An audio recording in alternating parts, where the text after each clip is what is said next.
The Benjamin Dixon Show is only possible with listener support. Go to www.thebenjamindixonshow.com to register for our blog and join the Progressive Army. All right. Yep. Welcome to the Benjamin Dixon Show. I am your host, Benjamin Dixon. Today is Wednesday. I believe it is February 19th, 2020. Tonight will be the debate in which Michael Bloomberg, who purchased his way onto the stage, will participate for the first time. And this is headed into the Nevada caucuses, which I believe the caucus takes place on this Saturday. And according to some recent polling, Donald Trump is not going to do well against anybody that we put up. Klobuchar is up 3 points in a head-to-head with Donald Trump. This is according to the ABC Washington Post poll. Warren is up 5 points above Trump. Buttigieg is up 7 points against Trump. Biden is up 8 points against Trump. Bloomberg is up 9 points against Trump. That's a Republican versus Republican. And Bernie Sanders is up 11 points against Trump. So the electability question, it's one of the things that bothers me about this entire conversation with Mayor Bloomberg in the first place.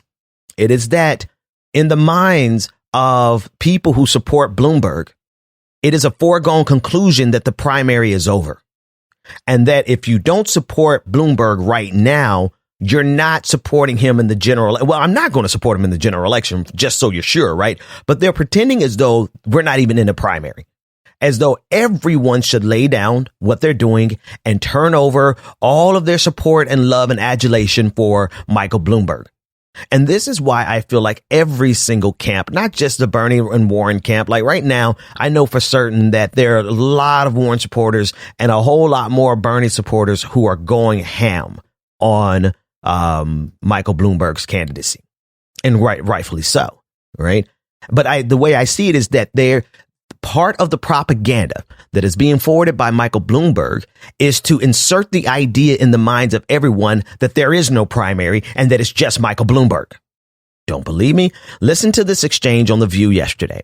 And it's about a minute and a half. But there's two things that are happening. One, I'm kind of like, I don't know if I'm experiencing vertigo, but Meghan McCain is right. Like, what parallel universe did we get knocked into such that Meghan McCain is actually right and really right about something? But then two, I want you to listen to the subtle conclusion that Joy Behar has made, in the sense of saying at the very end, she's going to say that if you're not voting for Bloomberg, then you're not voting for anybody. That is one of the most insidious parts of this we're up to $500 million campaign, propaganda campaign that Michael Bloomberg has run so far. Take a listen in. Also, there's a lawsuit the Washington Post dug up where he was sued for saying there was a woman who was having trouble finding a nanny for her child, and he said it's a blanking baby. It doesn't know the difference between you and anyone else. All you need is some black who doesn't even have to speak English to rescue it from a burning building. You know, all I have to say... But I'm just saying, you want to go up against Trump and you want to take the moral high ground, Democrats? I don't know if this guy is going to be the one. All I have to say, there are very fine people on both sides. That was in Charlottesville. Yeah. He said that removing Confederate monuments was trying to take away our... Whataboutisms? High ground. Belittled the Black Lives Movement. It's Black Lives Matter, Joy. Barack Obama. I'm not defending Trump because I'm attacking Bloomberg. What are you saying then? I'm saying that you're shiny,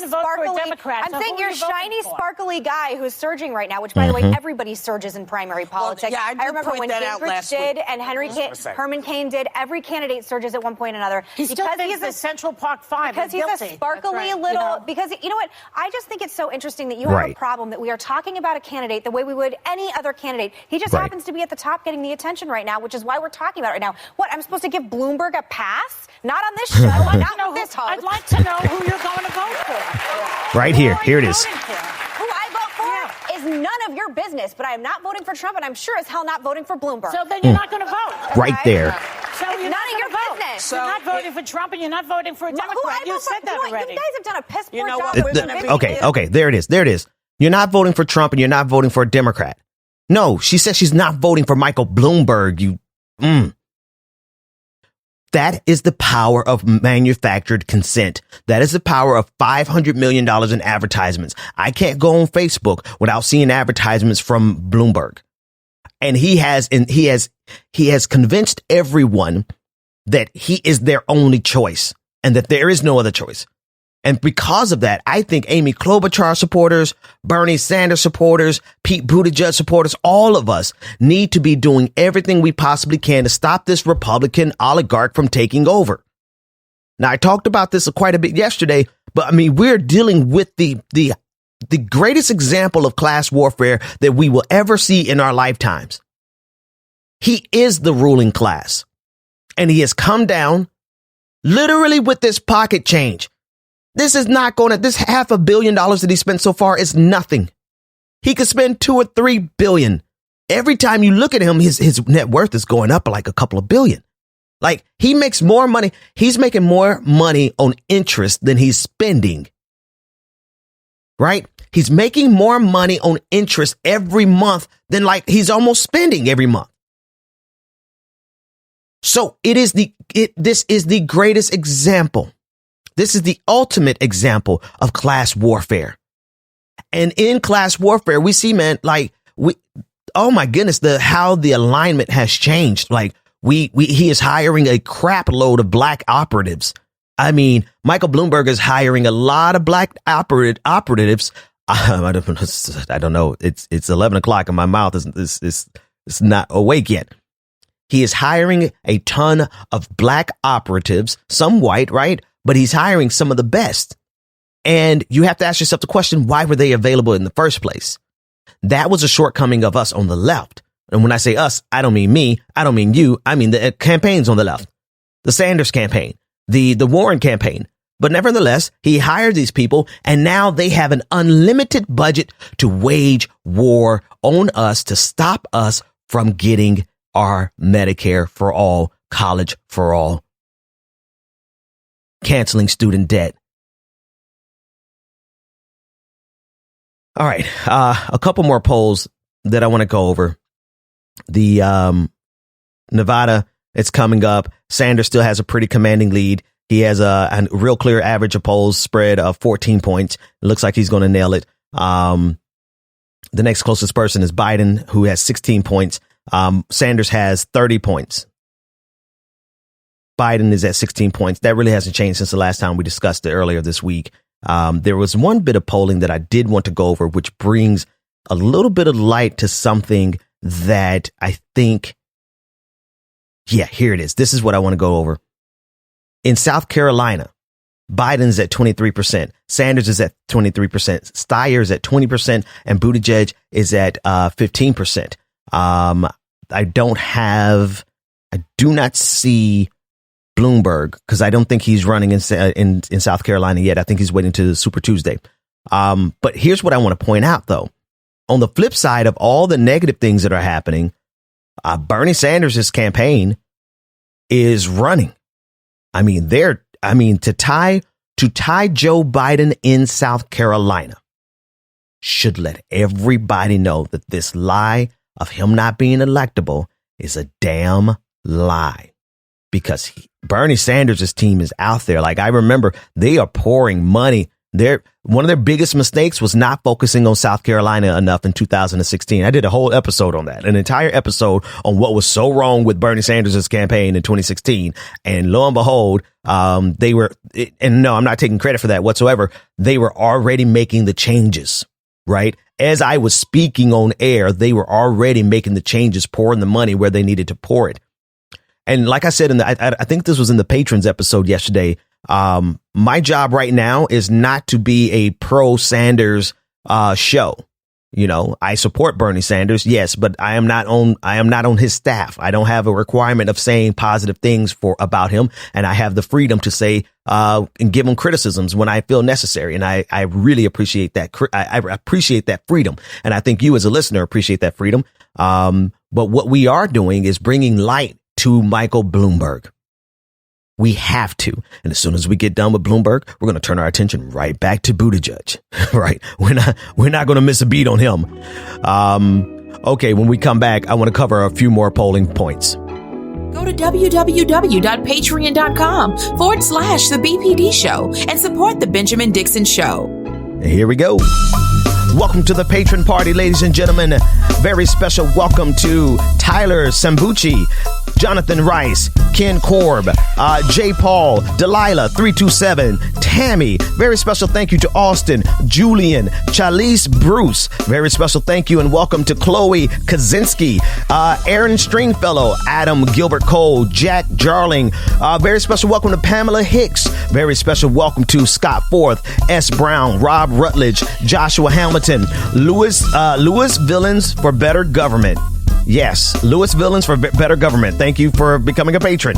Very special thank you to War Trout, Sharon Moore, Troy Samble. Very special welcome to Philip Davis, Rashonda Anthony, Kyle Aldrich. Very special. I mean, there's so many people. To Joy Farrell. I've got to go to my next page. Very special welcome to Jay Bowen Cho. Very special welcome to Frank Cardenas. Very special welcome to Mary E. Kerr. Very special welcome to Daniquia Washington, Lowell Kimball. Very special welcome to Jack Butler. Very special welcome to Jaden White. Richard Drab, thank you for becoming a patron. Lydia Roll Key, Anna, Gavin, William Kravitz, Andrew McIntosh, Amber Schumont, Greg Holman, Mark Allison. So many people. Can I keep up with everyone? Patrick N. Deborah Albright. And yeah, there we go. I think that's everyone. Now, there was somebody who sent me an email and told me that I did not call their name. And I'm going to be honest with you, everybody. I've missed a lot of names because I've gotten more patrons in the last week than I got in 5 years before this. So if I forgot your name, I'm going to put a link on a Patreon today. And if you did not hear your name on air, all I'm asking for you to do is just put your name on this spreadsheet because I don't want to miss anyone and I want to make sure that I get everyone. But to be sure, yeah, let's do it that way because I'm looking through my email now. I can't even find the email that I flagged. It's so and it's a good problem to have. I'm just having to organize a little differently. And that's what we're doing with a lot of things. We're organizing much better. Let's get to this other point. Oh, no. Let's take a really quick break for those of you who are not patrons so we can pay the bills. And we'll be right back.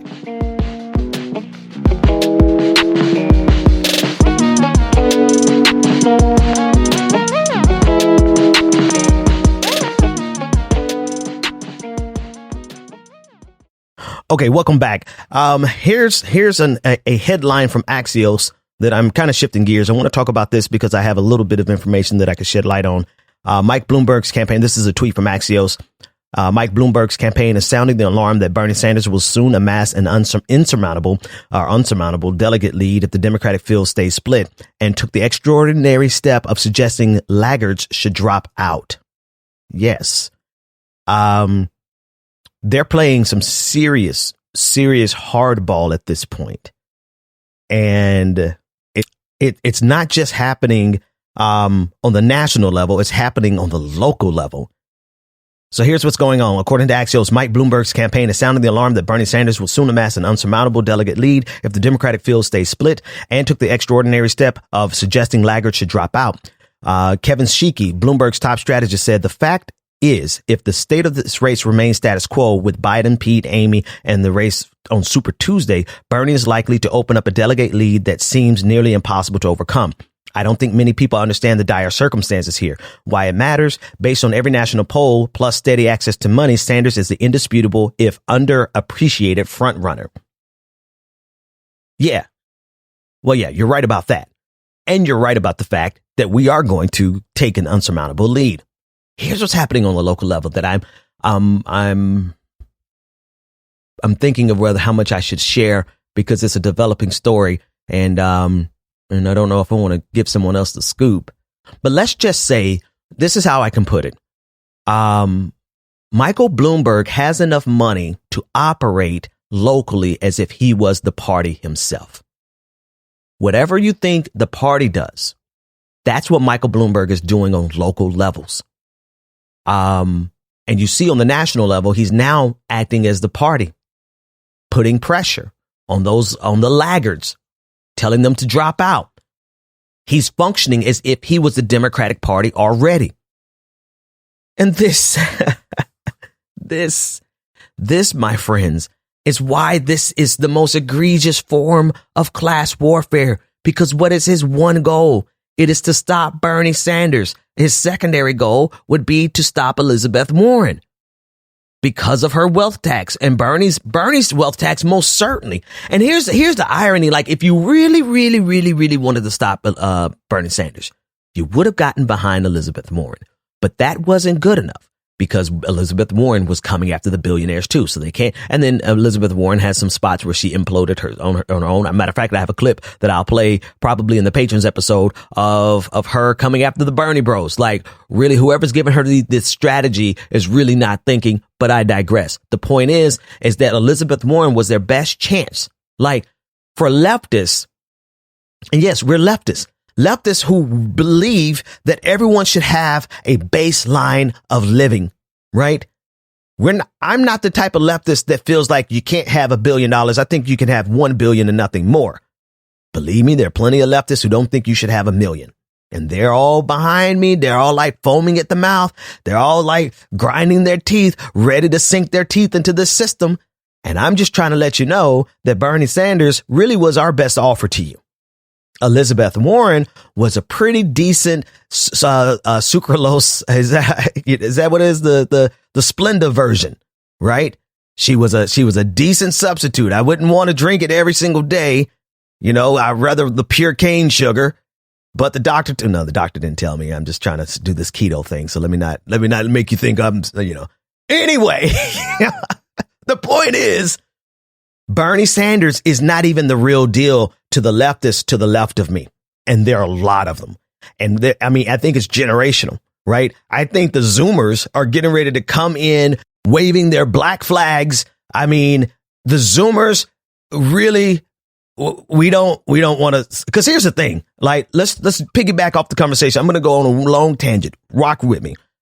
Yesterday, I talked about the power of ideas and how you plant the idea, and the idea needs time to gestate, right? It needs time to take root. An idea that is repugnant at first, if you give it enough time and you play with it in your head long enough, it's going to sound normal, right? It's going to sound like something reasonable. And this is why bad ideas, we got to get bad ideas out of our head immediately. If you have an idea of like suicidal ideations, you have to find a way, even whatever the means, through counseling or whatever, you got to get that out of your head, because it will take root, right? When I was in college, I'm going the longest way around. When I was in college, in grad school, in a master's program, political science master's program, I was like, yo, why don't we have any reading on socialism and communism? Like, we're doing comparative economic and political systems, right? At one course, comparative economic systems, another course, comparative political systems. And in neither course did we talk about anything but capitalism. Capitalism here versus capitalism in Uruguay or whatever. I'm just pulling something out of my ass, right? But never did we take a look back. And the professor, the director of the department said, that's because communism is a thing of the past. Okay. This was around 2010. I just kept doing my own reading. The internet was there. And I say that because now our kids don't have to ask those questions. There's a full body of information out there that shows them how screwed up our system currently is, and gives them a course in comparative economic systems. And they're like, wait a minute. You mean to tell me that we don't have to organize our society in a way that people who are dying from cancer can be exploited for profit by investors? You mean to tell me there's a better way? And so whereas the information was a little more difficult for me to get, I had to go out and search harder and harder and go buy books. But now it's just like one click away on the internet. And that's a good thing. It's a democratization of information, right? And the kids absolutely know that we can do better. And what I'm trying to tell you is that for those kids, Bernie Sanders is the compromise. Okay, right? Bernie Sanders is the compromise for an entire generation of young people. And what I'm trying to say to the establishment was, it's too late now, but if you had been smart and had not been so damn greedy, you would have seen that Elizabeth Warren was actually the compromise to Bernie Sanders. But because Elizabeth Warren had the unmitigated gall to say that she's going to tax the ruling class, The ruling class itself had to get off their seat and say things are getting off their throne and come down from the pantheon of billionaires and say things are getting too out of hand. The unwashed masses are trying to get something from us. All of that to say, this is the class warfare of our lifetime. And it's not one that we can win in the streets. It's one where we have to engage in political brinksmanship with this party and let them know that if at all, Michael Bloomberg becomes the nominee, we will burn their entire party down to nothing but embers. Top to bottom. The only person that will get our vote would be our cousin Pookie, who's running for city council. Or our friend Ray Ray, who we went to high school with, and he got himself together, and now we're working on his campaign. Those are the only people we would vote for. Other than that, other than people we have personal relationships with, or people who have been endorsed and who have endorsed the revolution, we will not vote for a single Democrat. We will have sheets. We are going to prepare fact sheets that we're going to spread out, and that's what we're going to do in every single precinct. Well, okay, maybe not precinct, state, every single state. I had to recognize our organizing capacity is not there yet, right? But we can organize 50 states where we have fact sheets on all of the major congressional races, the mayoral races we're going to need because he's buying up mayors. Right. And we're going to use the information that Michael Bloomberg gave us.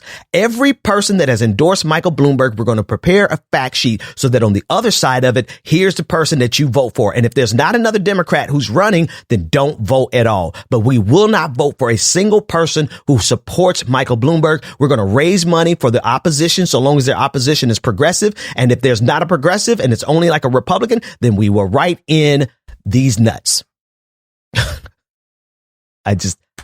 I want to edit that, but it flowed so seamlessly. It would be wrong for me to go back and edit that. But we're not playing games with you guys. We're not. We will destroy your party because you have destroyed it.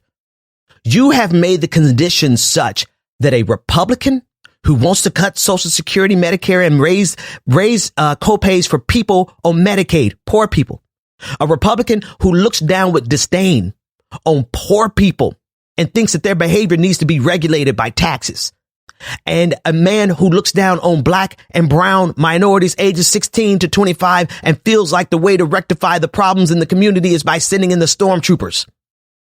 You have destroyed your party to the point where this type of person is okay.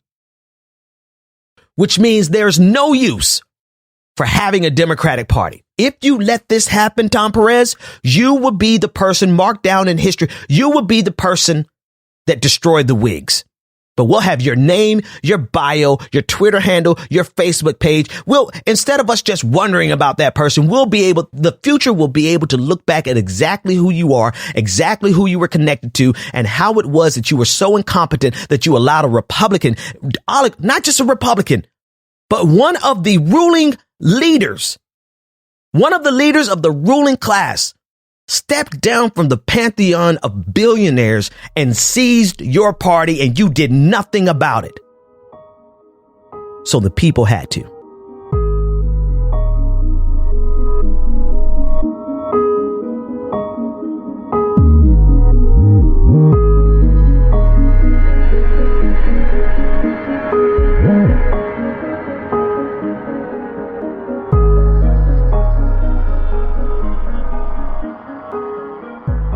What we have got to do is what every other major country on earth does, guarantee health care to all people. Despite now spending more than any other country, we got 87 million who are uninsured and underinsured. That means very large premiums that people are paying, co-payments that people are paying, outrageous deductibles that people have, out-of-pocket expenses. And by the way, we are paying the highest prices in the world by far for prescription drugs. In some cases, we are paying 10 times more than the Canadians or people in Europe for the same exact prescription drugs because of the greed and the corruption of the pharmaceutical industry. That's at the core of this. That's at the core of everything. The United States has allowed investors in the healthcare industry to exploit Americans for the last 70 years, while on the other side of the pond, the British and so many other European nations have had some type of single payer system where no one in their country will go broke because of healthcare, because of a sickness. At the core of our problem here, it is, and this is why it is such a pivotal time, right? We are at a turning point where we're asking the question, where are we going to continue to allow profits to be exploited? And we're finally coming to a juncture where we agree you should not, well, the majority of people, like the consensus is building that you should not be making a profit off of people in their weakest and most vulnerable moment, in a moment of tragedy, in a moment of the worst news of their life. Not only do they have to deal with the tragedy of dealing with a disease, a cancer, leukemia for their children. I mean, there's at their darkest moment, you're asking families to also have to deal with the most obscene red tape and exorbitant prices that you could possibly imagine. Talk about insult to injury. This is cruel. This is our healthcare industry, our insurance system and our healthcare system.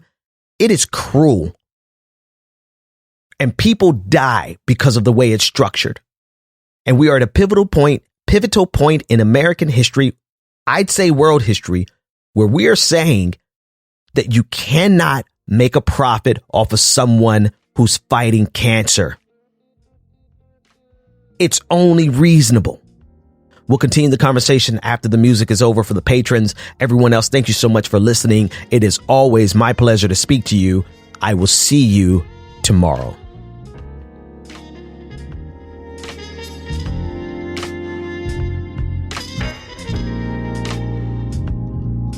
The Benjamin Dixon Show is only possible with listener support. Go to www.patreon.com/The BPD Show and support The Benjamin Dixon Show. If you like this episode, be sure to share, like, and subscribe.